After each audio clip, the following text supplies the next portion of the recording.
বেশিরভাগ কারখানায় ঈদের ছুটি শুরু হয়েছে। বেতন বোনাস ছাড়া খালি হাতেই বাড়ি ফিরছে অনেক কারখানা শ্রমিক। সরকারের নানা উদ্যোগেও বিভিন্ন কারখানায় বেতন বোনাস নিশ্চিত করা যায়নি।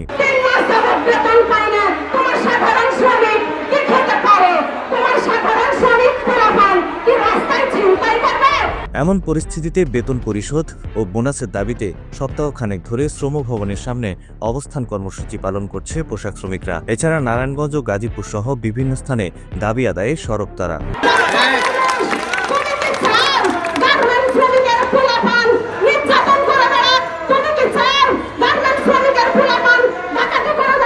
শিল্প পুলিশের তথ্য অনুযায়ী ৯,৬৯৫ কারখানার মধ্যে মার্চের বেতন দিতে পারেনি ৭,৮৬০টি কারখানা। ঈদ বোনাস দিয়েছে ৬,৬৭৩টি।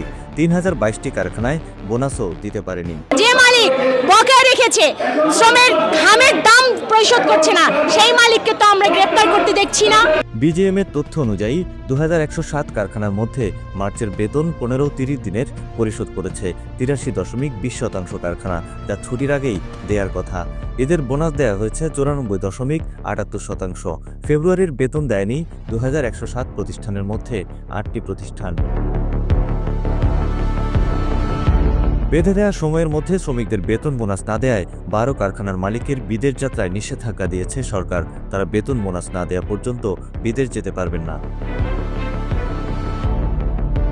শ্রম ও কর্মসংস্থান উপদেষ্টা ব্রিগেডিয়ার জেনারেল অবসরপ্রাপ্ত এম শাখাওয়াত হোসেন বলেন, আমাদের পক্ষ থেকে সর্বোচ্চ চেষ্টা করেছি, প্রায় সব সমস্যাই সমাধান হয়ে গেছে।